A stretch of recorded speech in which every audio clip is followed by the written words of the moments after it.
تو وہ ہنس دیا۔ کمزور پڑ کر بھی مضبوط دکھنا اس کی ازلی عادت تھی۔ وہ اسے ہی دیکھ رہی تھی۔ جب جازم نے قریب ہوتے اسے اپنے ساتھ لگایا، ایک سکون بھرا احساس رگ و جان پر اترتا محسوس ہوا۔ زمرد کا دل بھر آیا تھا۔ کیا وہ اسے کھونے سے ڈرنے لگی تھی؟ دل کر لایا، اچھی بات ہے، کبھی بھی مت ڈرنا، میرے ہوتے ہوئے تمہیں ڈرنے کی کوئی ضرورت نہیں۔ وہ بولا تو زمرد نے اس بات میں گردن ہلا دی۔ 2 دن بعد جازم نے اسے واپس چلنے کا کہا تو وہ کچھ ہچکچاہٹ کا شکار ہوئی۔ جازم اس کی کیفیت سمجھ رہا تھا۔ اب واپس چلنا چاہیے، میں تمہارے اور بچوں کے بغیر سکون سے نہیں رہ سکتا، اور وہاں ہونا بھی ضروری ہے۔ اب وہ تمہارا گھر ہے، تم میری بیوی ہو، سردار جازم کی بیوی۔ وہ دل ہی دل میں بڑبڑائی۔ احساس خوبصورت بھی تھا، مگر وہ احساس اپنی جگہ۔ ٹھیک ہے، لیکن میری ایک شرط ہے۔ ہاں بولو، کیا شرط ہے میڈم؟ وہ ہنس دیا تھا۔ حویلی کا کوئی فرد ہمارے پوشن میں نہیں آئے گا۔ وہ یکدم ساکت ہوا تھا، آنکھوں میں بے یقینی اتری۔ مجھے معلوم ہے آپ کو میری شرط عجیب یا غلط لگ رہی ہوگی، مگر میں اپنی بیٹیوں کو طنز اور طعنوں کے لیے نہیں چھوڑ سکتی۔ اس کا لہجہ آہستہ سے بدلا تھا۔ میں کہہ دوں گا سب کو کہ بلا ضرورت بے وجہ ہمارے پوشن میں داخل نہ ہوں۔ وہ اس کی آنکھوں میں دیکھتا کہہ گیا۔ وہ اسے دیکھنے لگی کہ واقعی کیا وہ ایسا کرے گا؟ تم چلنے کی تیاری کرو۔ وہ اس کا سر تھپتھپاتا باہر نکل گیا تھا۔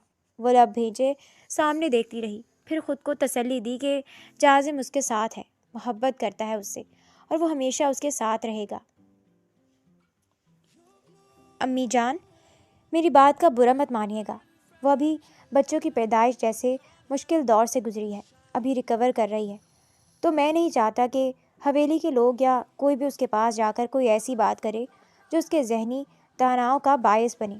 آپ کہہ دیجیے گا سب سے کہ غیر ضروری طور پر کوئی اس طرف نہ جائے، اور اگر کوئی جائے بھی تو زمرد سے کسی قسم کی منفی بات نہ کرے، ورنہ میں داخلی راستہ پچھلی طرف کروا لوں گا۔ وہ کہہ کر جا چکا تھا اور رشیدہ بیگم ساکت بیٹھی تھی۔ زمرد نہ ہو گئی، جھانسی کی رانی ہو گئی۔ وہ میز پر ہاتھ پٹک کر بولی، میں کیسے سب سے کہہ دوں کہ اس محترمہ کے گھر نہ جائیں؟ اور ویسے بھی کون سا سب تڑپے جا رہے ہیں اس کی پلٹن کو دیکھنے کے لیے؟ وہ بڑبڑاتے ہوئے اپنی جگہ سے اٹھی تھی۔ جا کر کہہ دو جنیتا ایک ایک سے کہ جازم کے پوشن میں کوئی نہ جائے۔ میں کیسے کہہ دوں امی؟ وہ بدک کر پیچھے ہٹی۔ اور ایک طرح سے بھائی ٹھیک ہی تو کہہ رہے ہیں، آپ لوگوں نے تو ایسے کر دیا ہے جیسے بیٹیاں نہیں بلکہ کوئی خلائی مخلوق پیدا کر لی ہے بھابھی نے۔ ایسے میں بھائی نے منع ہی کرنا ہے ان سے ملنے سے۔ تم آج کل بہت بول رہی ہو جنیتا، وہ اس پر چیخی۔ اچھا نہیں بولتی، پتہ نہیں کیسے بھول گئی کہ میں بھی تو بیٹی ہوں، اچھا ہوا ایک ہی ہوں، ورنہ تو آپ کا اور ہمارا جانے کیا ہوتا۔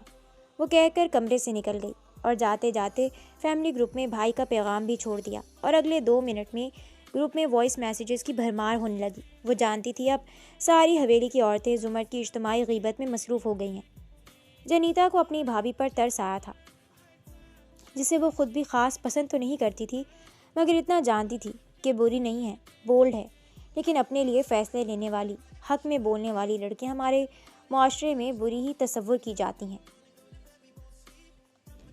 وقت تیزی سے گزر رہا تھا۔ رامین اور روحین 2 سال کی ہو گئی تھیں۔ سمایا اور سماحہ 1 سال کی ہو گئی تھیں۔ جازم کا زیادہ تر وقت ڈیرے پر معاملات کی دیکھ بھال پر گزرتا، اور جو وقت بچتا وہ زمرد کے ساتھ اپنے گھر گزارتا۔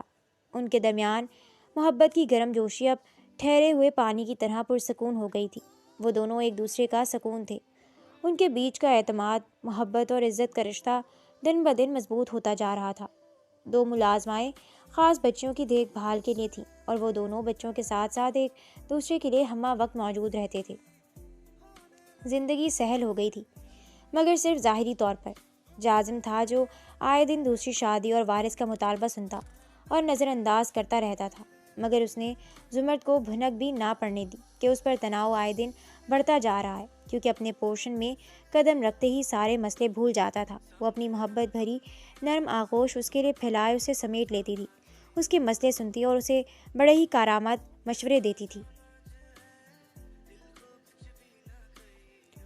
زمرد کے لیے زندگی کا ایک اور مشکل دور تب آیا جب اچانک اسے اپنے تیسرے حمل کا احساس ہوا۔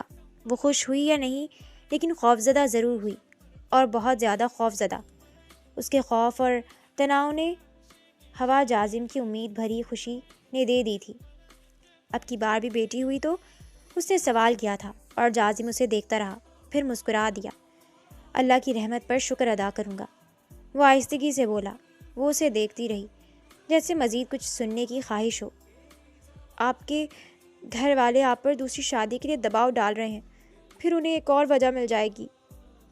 میرا ایسا کوئی ارادے کا خواہش نہیں زمرد، تم خود کو پریشان مت کرو۔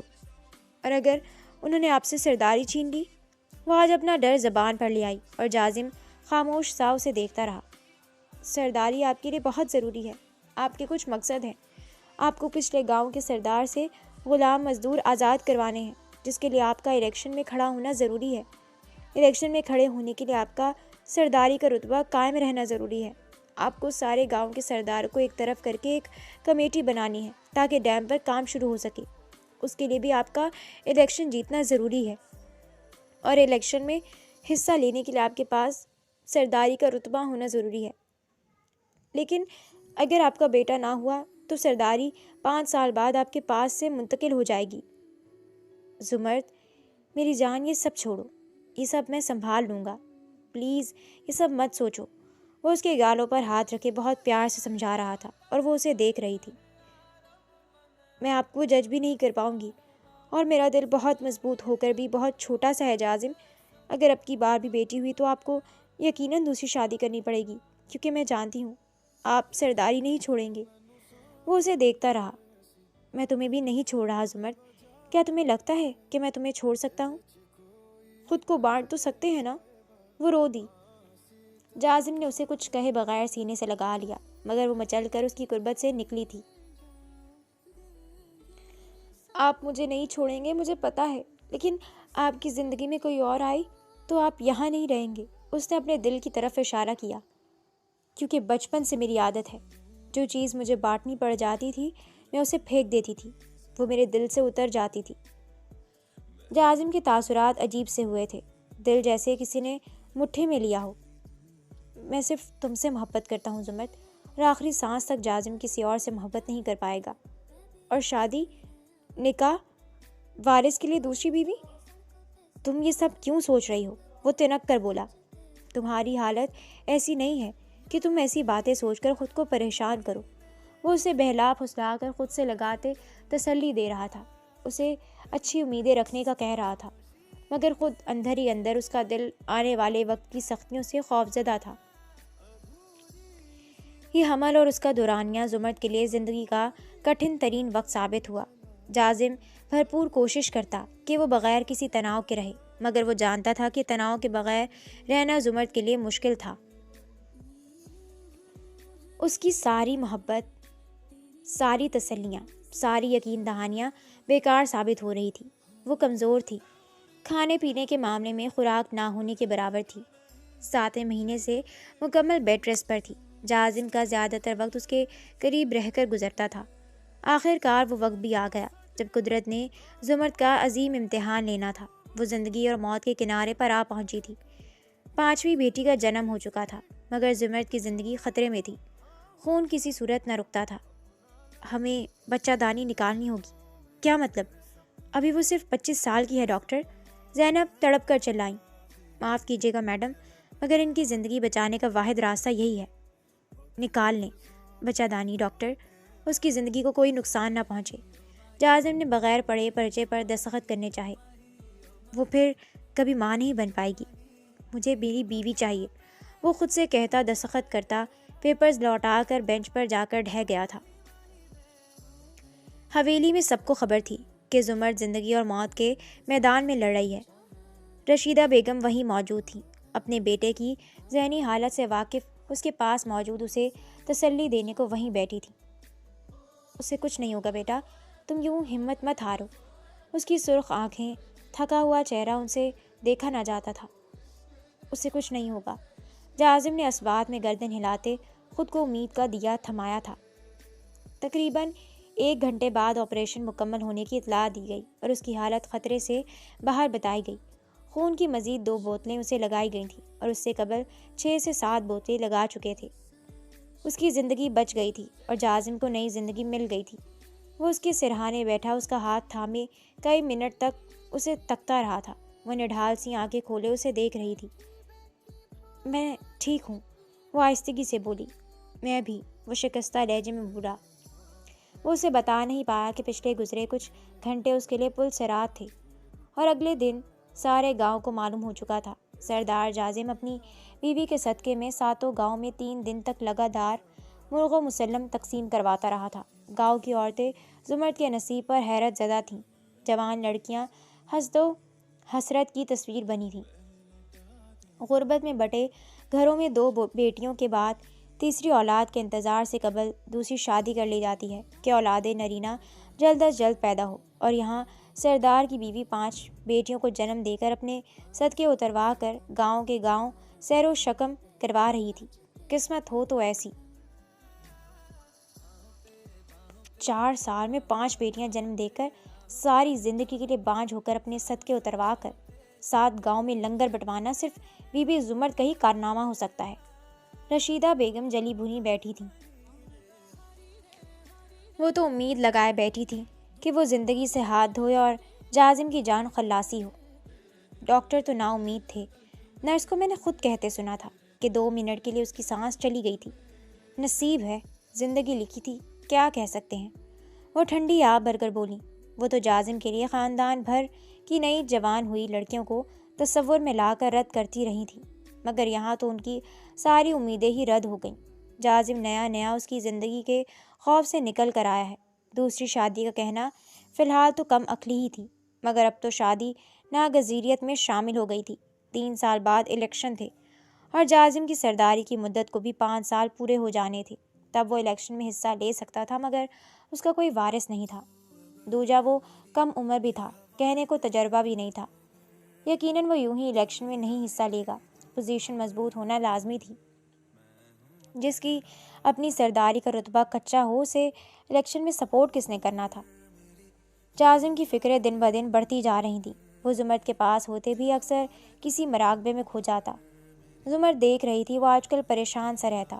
اس پر نہ صرف دباؤ بڑھتا جا رہا تھا بلکہ وہ خود بھی یقیناً کمزور پڑ رہا تھا۔ زمرد کو اپنے ہاتھ خالی ہوتے دکھائی دینے لگے۔ وہ راتوں کو ڈر جاتی، مگر ڈر کا اظہار کیے بغیر چپ چاپ لیٹی رہتی، پہلے کی طرف لپٹ کر جازم کے سینے میں پناہ نہ لیتی۔ میں نے تمہارے لیے لڑکی دیکھ لی ہے، تمہاری پھپھو کی دیورانی کی بیٹی ہے، فروا۔ تمہارے باپ نے مجھے پچھلے ہفتے آخری وارننگ دے کر رشتہ پکا کرنے کا حکم دیا ہے۔ میں کچھ نہیں کر سکتی، رشتہ پکا ہو گیا ہے اور جمعے کو بارات لے کر۔ میں کوئی بارات لے کر نہیں جاؤں گا۔ وہ بپھر گیا، اس کا سانس تنگ پڑنے لگا۔ زمرد کا خیال اسے بے چین کر گیا۔ تو پھر ٹھیک ہے، پھر یہیں بلوا کر نکاح پڑھوا کر یہیں رخصت کر دیں گے۔ وہ اٹھ کر چلی گئیں اور جازم حیران رہ گیا۔ نفی میں گردن ہلاتا وہ اپنے باپ کے پاس آیا تھا۔ وہ پہلے ہی آنکھیں ماتھے پر لیے بیٹھے تھے۔ میں ابھی دوسری، پھر کب جازم؟ تم ہمارے خاندان میں واحد فرد ہو جو واقعی سرداری کا اہل ہے۔ تم ایک نہیں 7 گاؤں کے مرکزی سردار ہو، اور اس کا مطلب تم اچھی طرح جانتے ہو۔ بہت سی شرطیں ہوتی ہیں، بہت سے تقاضے ہوتے ہیں، اور مرکزی سرداری کا سہرا اسی کے سر آتا ہے جس کے پاس منتقلی کی جائے، یعنی تمہارا بیٹا ہونا لازمی ہے جازم۔ مرکزی سرداریت چھن جائے گی تو کسی اور کے پاس جائے گی۔ ہمارے پاس حویلی میں کسی میں اہلیت نہیں، وہ سب 20 سال کے کم کے ہیں۔ صرف تم ہو عمر، عقل، ذہانت کے لحاظ سے جو اس وقت سردار بنا رہ سکتا ہے ہمارے خاندان میں۔ صرف تمہاری بیوی کی محبت میں ہم خاندانی مرکزی سرداریت سے ہاتھ دھو بیٹھے۔ وہ حلق کے بل چلائے تھے اور جازم خاموش رہ گیا تھا، اور خاموشی سے نکل کر اپنے پوشن میں آیا تھا جہاں زمرد اپنی سب سے چھوٹی بیٹی کو گود میں لیے بیٹھی اسے کھلا رہی تھی۔ سنہرے بالوں کی لٹیں چہرے پر بکھری تھیں۔ اسے دیکھ آنکھیں چمکنے لگیں۔ وہ مسکرائی اور مسکراہٹ ادھوری رہ گئی، شاید اس کے تاثرات دیکھ چکی تھی۔ سب ٹھیک ہے؟ اگلے جمعے کو میرا نکاح ہے، وہ کسی ہارے ہوئے جواری کی طرح کہہ رہا تھا۔ تو سرداریت جیت گئی؟ ہاں، لیکن یہ سرداری میرے لیے نہیں، بابا، دادا، چچا سب کے لیے جیتی ہے۔ میرے کاندھوں پر بوجھ ہے زمرد، یہ سرداری نہ میں نے اپنی مرضی سے چنی تھی، نہ اپنی مرضی سے چھوڑ سکتا ہوں۔ میں سرداری سے دستبردار ہوا تو ہمارا خاندان مرکزی، میں جانتی ہوں جازم، اصول و ضوابط سب جانتی ہوں۔ اسی پل ملازمہ آئی اور اس کے ہاتھ سے جنت کو لے گئی۔ وہ سرخ انگارہ آنکھیں لیے جازم کو دیکھ رہی تھی، جو قابل رحم لگ رہا تھا۔ شاید اس وقت بری طرح ٹوٹا ہوا تھا۔ ایسے حالات میں زمرد ہمیشہ اسے سمیٹ لیتی تھی، مگر آج وہ نہیں سمیٹے گی۔ جازم اس کے چہرے کو دیکھتا رہا، جہاں تاثرات بیگانہ ہو چکے تھے، ابھی سے اجنبی لگ رہی تھی۔ یہاں سے چلتے ہیں جازم۔ وہ یکدم قریب آئی، اس کا بازو تھام لیا۔ کہیں دور، بولو، جہاں یہ گاؤں، سیاست، سرداری کچھ بھی نہیں ہوگا، صرف ہم ہوں گے، ہمارا گھر۔ کیا میری محبت کافی نہیں؟ کیا ہمارا گھر پرسکون نہیں؟ تم ہی تو کہتے ہو اس حصے میں تمہاری جنت بستی ہے۔ کاش میں ایسا کر سکتا۔ وہ اس کا چہرہ تھامتا، اس سے قبل وہ اپنا آپ چھڑا گئی، نفی میں گردن ہلا گئی۔ تم مجھے کھو دو گے جازم، اس نے دھمکایا تھا۔ وہ پچھلے کئی عرصے سے اس لمحے کی خوف میں اسے تصور کیے من ہی من میں وہ الفاظ دہرایا کرتی تھی جو اسے اس صورتحال میں کہنے تھے۔ یا پھر مضبوط رہنا تھا، یا بے نیاز ہو جانا تھا۔ لیکن وہ ساری تدبیریں، ساری خواہشیں اور سارے خیالات خاک بن کر اڑ گئے تھے۔ اس پر وہ گڑ گڑانے پر بھی اتر آتی تو اسے اندازہ نہ ہوتا، کیونکہ جازم کو بانٹنا اس کے دل کی موت تھا۔ میں نے تمہارے لیے اپنی ساری خواہشیں، سارے خواب چھوڑے تھے۔ میں نے تمہاری محبت میں اپنی زندگی بدل دی تھی۔ مجھ سے سب کچھ چھوٹ گیا تھا۔ میں سب کچھ چھوڑ کر یہاں تمہارے لیے آ کر بسی تھی۔ تم میرے ساتھ ایسا کیسے کر سکتے ہو؟ وہ اسے خاموش دیکھ کر چیخ اٹھی۔ زمرد، میں صرف تمہارا تھا، تمہارا ہوں۔ میرا سب کچھ تم ہو یار، ایسے مت کرو، مجھے تکلیف ہو رہی ہے۔ میں نے لوگوں کو خواب دکھائے ہیں، ان کی زندگی بدلنے کے خواب، اس جگہ کو ترقی دینے کے خواب۔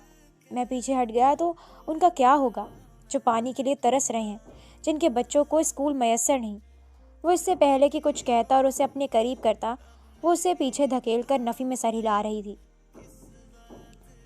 میں کچھ بھی نہیں جانتی، کچھ بھی نہیں جانتی میں تمہیں ایسا نہیں کرنے دوں گی۔ وہ دیوانہ وار نفی میں سر ہلا رہی تھی، اس کے آنسو تیزی سے بہہ رہے تھے۔ جازم کا دل کسی گہری کھائے میں ڈوبنے لگا۔ اسے خود پر، اپنی بے بسی پر بہت غصہ آیا تھا، لیکن وہ جانتا تھا کہ وہ مکمل طور پر بے بس ہے، چاہ کر بھی کچھ نہیں کر سکتا۔ اس کی مسلسل خاموشی اور زمرد کا چیخنا چلانا کچھ دیر بعد ایک گہرے سکوت میں تبدیل ہو چکا تھا۔